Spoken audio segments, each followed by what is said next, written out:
Hi, I'm Peter Rose, founder of Longwood Currency Trading. The intersection of Forex and stablecoin. It's an interesting concept that is just now coming into view of the general public. This is mid-September of 2025.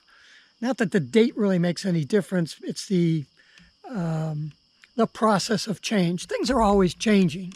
And part of the economic horizon has been changing for years with the advent of the blockchain and Bitcoin and that sort of financial technology. At the current time, we can still say that it's all a facade and doesn't really represent anything. Bitcoin is a non-event. Even though people are trading with it, they're finding out that it's not stable enough to really depend on. Certain businesses that were using and accepting Bitcoin as payment are no longer doing that. The biggest one of those is Elon Musk and Tesla, who were taking payment in Bitcoin, and they're no longer doing that.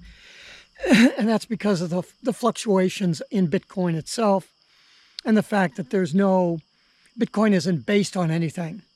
It's not backed by gold. It's not based on dirt. It's not based on technology. It's not based on anything. People are trading it because they're hoping that somebody will buy it back from them later at a higher price. And they've seen it go from, $7 or $8 or $18 a coin to, what is it now, $60,000, $80,000 a coin, something like that. Could it go to $300,000 a coin? I don't know. They've limited it to 21 million coins. There's just so much uncertainty in it now, and you have generated all these ancillary coins to Bitcoin and exchanges to deal with that. Coinbase, for example. I'm not a proponent of Bitcoin. I'm not a proponent of trading it. I don't own Bitcoin. I wouldn't trade it, wouldn't own it, because it doesn't make any sense. However, the technology that's behind that has given rise to the development of what they call stablecoin. And the United States is using that and backing the stablecoin with actually something, which is the full faith and power of the United States government in the value of their T-bill rates. Those can become fairly stable. You get a 30-year T-bill. That's an interest rate that's going to be paid out over 30 years. The value of the T-bill may vary, but the interest rate that you're getting on that doesn't change, and so therefore you could use that as some sort of a stability backed by the government of the United States. So what's coming out now is, can you trade stablecoin? Well, you really can't, because it's being used as a payment transfer for currencies as opposed to actually a tradable vehicle. Banks are all starting to prepare for the use of stablecoin the same way you would use a credit card or PayPal or something like that. I think it'll take a while for those transactions stablecoin transactions to replace credit cards and PayPal and all that sort of stuff. It's going to take a while, unless the government all of a sudden decides that they've had enough of the phony illegal use of Bitcoin that the drug traffickers are using and all sorts of bad actors are using to wash their money through the Bitcoin and through the blockchain. Although they say the blockchain is non-traceable. You can see the transaction, but you don't know who did it. Trust me, at some point they'll be able to figure that out. People have already figured out how to hack into the unhackable blockchains and have stole billions of dollars of Bitcoin. And so it's no better than your credit card at this point. However, the technologies are increasing. AI is going to come into play with cryptography, and so there'll be some stability. But with all the stability that's going to be taking place, also comes our our lack of freedoms, our lack of openness, our lack of understanding what's happening, our lack of control. And that's why I think the intersection between stablecoin and Forex is not going to affect us as Forex traders because, as I mentioned in a previous video, I'm not going to want to be in a country where I'm beholden to the US dollar as a transaction mechanism. I mean, I don't mind trading my currency for the dollar in the Forex market because I can choose when I'm going to make those transactions go through. And if I all of a sudden decide that I don't want to deal with the United States because of their tariff policies or whatever, I'll switch to trading euro-based currencies or maybe Tibetan currencies. I don't know, but there is that flexibility that the countries have. We can't even agree on general policies.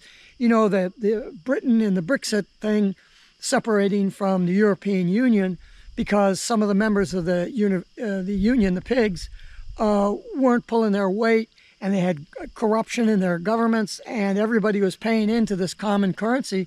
And the UK said, we've had enough of that. We're not paying into these countries that are not being fiscally responsible. And they pulled out of that so that the pound is a separate currency.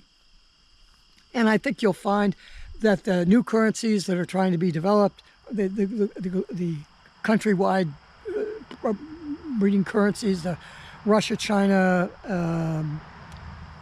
Korea, North Korea, and maybe Venezuela, I don't know what they are, Brazil, they're all trying to get a currency to take the place of the dollar as the reserve currency of the world. But it's not going to work. Countries can't get along with one another. So we're going to continue to exchange currencies in one form or another, whether that's going to be in the FX market, which is the actual currency pairs, or that we're going to be basing that on the reserve currency, which is the plan for the stable coin, is to create such a powerful coin that is going to replace the dollar as a trading vehicle, but it's backed by the U.S. government and it's backed by the T-bills. So if you're Russia, are you going to want to trade in stablecoin as your currency? You're not going to want to do that. You're going to trade the rubles for stablecoin or dollars or whatever it's going to happen. I think that's years ahead of us. I think right now the Forex market is going to provide a tremendous amount of opportunity for us as retail traders. We're such a small section of that market. I just read an interesting statistic today. As I was doing some research, I was actually studying stablecoin and its relationship to the Forex market. And right now, the Forex market, again, this is September 2025, the numbers for the Forex market is $7.5 trillion a day. I've been quoting on my videos $6.7 trillion up. Well, the video that I did, the last video I did, I said it was $6.7 trillion a day, which is a shithouse full, and it dwarfs all the stock markets in the United States. But it's 7.5 trillion. Holy mackerel! That's a quantum jump up from 6.7. So on a daily volume basis. Now, of that $7.5 trillion basis, I'm not sure that the numbers will remain the same, but it seems that they will. That about 85% of that volume is Euro USD and GBP USD, GBP, sorry, Great British Pound, is about 85% of that volume. And the retail trader is about 5%. I imagine we're still about 5% of the $7.5 trillion a day market. When I started looking at the Forex market in 2007, it was $3.4 trillion, and the retail market was about 15% of that. So you've got this unbelievable growth in the volume from 3.4 trillion to 6.7 trillion when it was revealed that, yes, indeed, the retail market was only about 5% of that. So it isn't that there are less retail traders or less opportunity. It's just that there's more of the institutional trading, which is a good thing. It means that countries are doing more trade between themselves. Now things are a little screwed up financially right now because of all the tariff wars and all that shit going on, and the just now starting to come down off of the high interest rates that have been globally around. I mean, in the United States, 7% is, we're not used to that. We're used to the 2%, 3% GDP growth matching the inflation rate, so everything moves along pretty stably. And then in 18 months, we went from 2% to 2 or 3% interest rates, Fed policy, to 7%. So more than doubling the interest rates in a very short period of time, threw everything into a shit mess. And now, Tuesday or Wednesday of the week of September, I'm doing this prior to the release of the Fed decision on what they want to do with the interest rates. The money right now is on a half a percent or 50 basis point drop. 25% they say is baked in. We'll just have to see. CPI, PPI numbers came out, and one of them was reflecting higher interest rates, and the other one was reflecting lower interest rates because of the unemployment situations that were coming out, unemployment numbers. But all that information's over my pay grade. I'm not an economist or a macroeconomist to make any decision judgments. I lost 7% on my bank, against my bank the other day because I had an opinion based on all this news that was coming out. And then when the NFP came out, price went in the exact opposite direction that it should have been, and so did the stock market. It's just crazy. It's crazy. But as soon as all this stuff settles in, as we are beginning to move into that fourth quarter, that's where everybody wants to clear their books so they can start off the new calendar year, because many things are based on fiscal. We all deal at fiscal businesses, yearly calendar rates. Businesses deal on a fiscal policy, so you can have your major hiring, your capital expenditures and stuff fiscally in June. Budgets calculated and stuff for that. But from an accounting standpoint, the world goes on a yearly basis. January 1st, everything resets and you start over. So when you get to the end of the year, you have all these hedge funds and major institutions reestablishing all their books so they can hit the end of the year flat, so that you get to the first of the year, they've got a better idea what everybody else did, and now we can start out with some new growth projections, who's going to invest in what, and all that other sort of stuff. Just watch. We've had a huge percentage of chance that when we get into October, we usually end up in a stock market crash of one type or another. Sometimes it's only a 5% or a 10% drop. A lot of times it'll be 20 or maybe 25% drop. They can get pretty severe in October. And the reason for that is nobody wants to go into the new year carrying too much weight in the wrong investment vehicle. And so they're all scrambling around trying to restabilize. But if you got the Dow Jones with NVIDIA stock in it, and NVIDIA might be 70% of the weighting factor of the Dow 30, and so NVIDIA goes up 3 points and it takes the Dow up 8 or 10 or 50. I don't know what the divisor on the Dow is right now, but it's all financial finagling, and it doesn't make any sense, and that's why I don't pay any attention to it. The Dow Jones going up 600 points doesn't mean anything. The top 4 weighted stocks in the Dow Jones could have gone up 15 points each, $15 each, and that would take maybe that's a 600 cumulative thing against the Dow average itself. So you just can't rely on this stuff, guys. You just can't. So the intersection of stablecoin and Forex will be a very interesting one as it begins to mature. So if you're interested in crypto or whatever, God forbid that you're trading it. If you are, don't watch any more of my videos because I don't believe in that. You're not believing in reality as a trading thing. All you're doing is looking for somebody to buy your shit at a higher price. That's a fool's game. And you could do it if you want to do it, but don't listen to anything I have to say because you're just going to argue with me because you're going to think that you're right because you made $40,000 in 2 days trading Bitcoin. Well, just hang around a little bit. You'll lose $60,000 in an equal period of time because there's nothing that thing is based on. We are coming into a period where we are looking for, quote, stable coin type of assignment to a real tangible vehicle. And I've long felt and said to students of mine who were talking about this stuff that I think the blockchain is a great thing, and I think the idea behind the Bitcoin is a great thing, but nobody's going to be able to do anything with that as long as there's no underlying value to the coin itself. You can't just have the coin being the value. As the limited supply that's generating the value. I have a loaf of bread. It costs me X amount to make that bread. But I only have one loaf of bread in the store. All of a sudden that bread now goes for $10 instead of $1.50. Why? Because of supply and demand.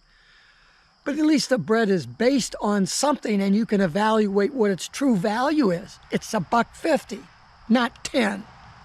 Restock the shelves, it'll go back to $1.50. And that's the problem with Bitcoin. It's not established on any value, so you can't determine what the real value of Bitcoin is.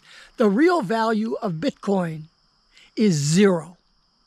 And that's why Warren Buffett and Charlie Munger both said should go to zero. It's not worth anything, so it should go to zero. So we need to start accepting the fact as Forex traders that something like stablecoin will become a compatible trading element within the Forex industry. It will be a tradable asset classed in Forex. Right now, you have Forex brokers that are trading, that allow you to trade crypto. I think that's just stupid because there's nothing behind the crypto and everything behind the Forex currency pairs. These brokers are putting themselves in harm's way because if all of a sudden Bitcoin does go to zero, where are they going to lay their because they're taking the other side of that transaction. Where are they going to lay their end of the deal off when they start losing money? There are going to be a lot of brokers that go out. So be very careful if your broker is offering cryptocurrency.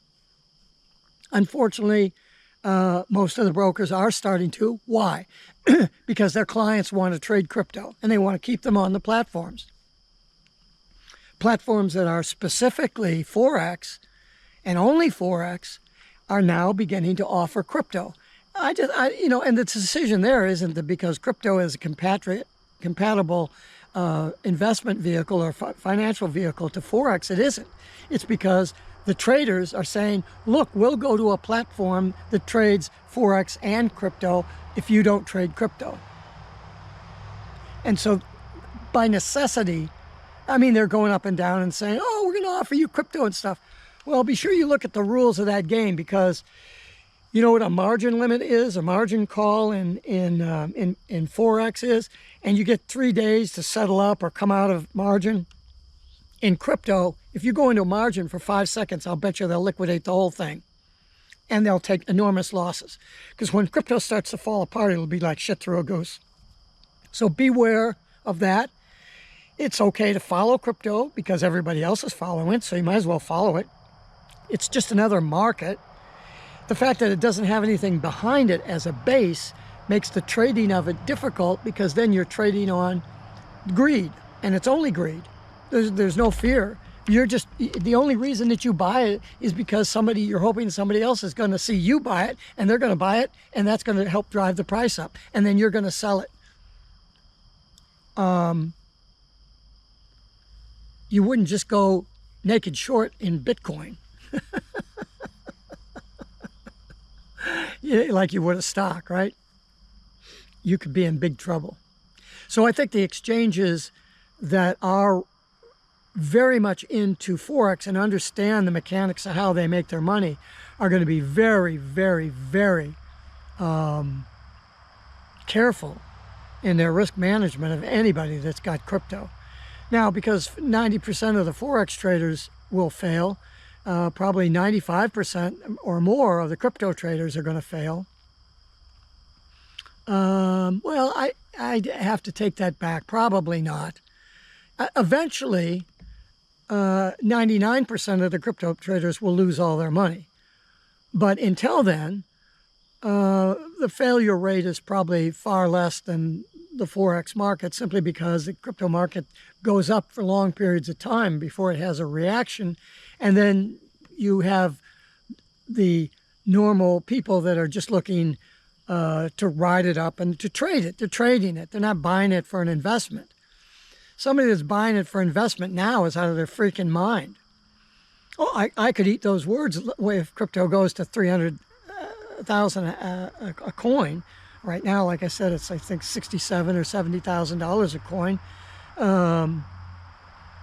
You could have crypto go from 70 to 120,000 in the next 15 days. But you could also have it go from 70,000 a coin to $34.50 in a day. So you just have to be really, really careful. And believe me, the brokers are going to be very careful. And if that coin price turns around and starts to head south, and they've got a bunch of dumbasses that have bought it, and it turns around, is going out, they're going to liquidate the whole thing. They're not going to wait around for everybody else to get caught. They're going to take everybody out. So if you're just in there buying at that particular time, you're out. You're gone. You're not going to be setting stops down here. You're going to get out long. You're going to get bumped before. So which will be good for you, because you'll make whatever money that you're going to make. But if you're on the next vibrant rush up to security, securing your greater fool theory, boy, when somebody pulls the plug on that bathtub and the water goes out, it's just going to go out so fast. I don't think the brokers will be able to keep up with getting out. I just think there's going to be a real mess, or just a real mess. So be very, very, very careful. Follow instead the coins that are trying to be based on something of value. And again, I keep talking about stablecoin, but that's because it's going to be based on something real, which is the Treasury bill of the United States. What's the Treasury bill based on? It's the faith in the United States economy that it's going to be solid, and that you're going to be willing to buy a 30-year coupon at 3.5% or whatever it is right now over the 30-year period of time. Because, you know, the S&P and the Dow and all the stock indexes, I don't know what the price to earnings ratio on it is, but it has got to be significantly above what these companies are actually earning. And you're just betting into the future, betting exponentially into the future. And if you're in the right stocks, that's going to work out really good as AI comes onto the scene in a higher way, that you have data centers that are growing and chips and all that other stuff, all that's supporting tech. But there's a lot of tech that's surrounding all that stuff that is getting swept up. And when the break comes, it won't come in some of the major industries that are really worth that presupposed advanced value. They'll come down, but they won't come down potentially 60%. The last big drop in the S&P was 57%. Now, can you imagine going into your early 60s, you've got $1 million in your 401k, and they're all invested in fucking mutual funds and index funds and all that other kind of stuff with very little weighting into bonds. And you've made a lot of money, and then all of a sudden, 40% or 50% of that $1 million is gone. $400,000 or $500,000 is gone. Now what are you going to do? That money that's gone isn't going to come back tomorrow. It's going to take Oh, the cycles take 10 years. Stock market cycles are 4.5 or so, but the big long cycles are 10. So if you get a really bad blast, like a 60% drop, it could take 6 or 8 years for that just to come back to even. Now what are you going to do? You're coming back to even, and now you're needing to draw out of that for your livelihood.